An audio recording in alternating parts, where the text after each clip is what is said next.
Hey guys, welcome back to my channel. আজকে আবার আর একটা নতুন রেসিপি। কি বলো তো, মাছের ডিম দিয়ে একটা দারুণ রেসিপি। মাছের ডিমের দেখতে থাকো আমার সঙ্গে। মাছের ডিমের কি হচ্ছে জানতে গেলে আমার সাথে পুরোটা দেখতে হবে। দাও হলুদ, ডিমের মধ্যে একটু হলুদ মাখিয়ে নিয়েছি। এটা মাছের ডিম, তার সঙ্গে একটু নুন দিয়ে নিলাম। এবার সুন্দর করে মাখিয়ে নেবো। আমি আগে অল্প একটু দিয়েছিলাম বন্ধুরা, কিন্তু সেটা হয়নি। এবার আমি তেল দিয়ে নিলাম। কড়াতে পরিমাণ মতো তেল দিয়ে নিচ্ছি, ডিমটা মাখিয়ে নিচ্ছি।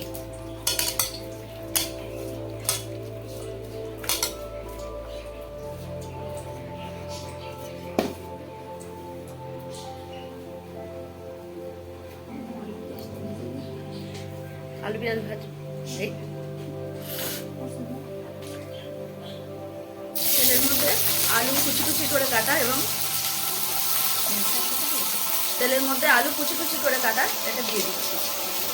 আলুটা একটু ভেজে নেবো। আলু পেঁয়াজ ভাজা আছে। আলুটা ভেজে নিয়েছি, এবার পেঁয়াজটাও দিয়ে দিচ্ছি। ঠিক আছে,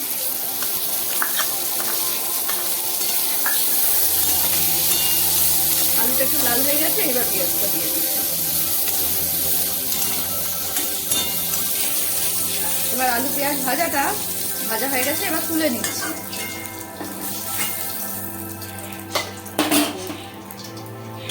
এবার এর মধ্যে দিয়ে দিচ্ছি মাছের ডিম। বন্ধুরা, তোমরা দেখতে পাচ্ছ মাছের ডিমের মধ্যে সামান্য একটা লঙ্কা কুচি আর একটু তেজপাতা দিয়ে রেখেছি। নাড়িয়ে নিচ্ছি ভালো করে। আবার ডিমটা ভাজা ভাজা হয়ে এসছে, দেখো। ডিমটাকে নাড়িয়ে নাড়িয়ে ভেজে নিচ্ছি।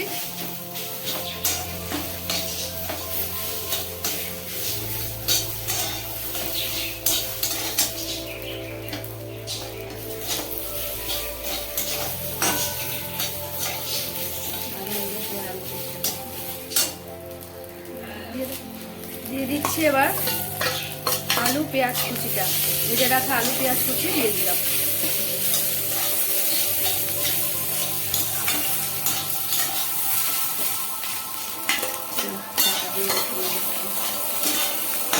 এবার ঢাকা দিয়ে দেবো খানিকক্ষণের জন্য।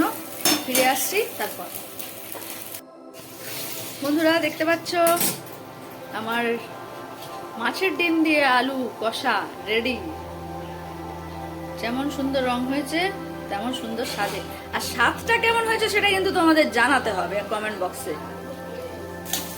বন্ধুরা, তোমরা কিন্তু জানো আমার সবকিছু রেসিপি কিন্তু বিনা তেলে, খুব অল্প ডায়েটের জন্য, অথচ তোমরা কিন্তু স্বাদ পাবে খুব সুন্দর।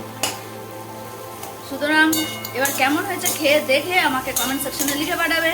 আজকের মতো এটাই, টাটা।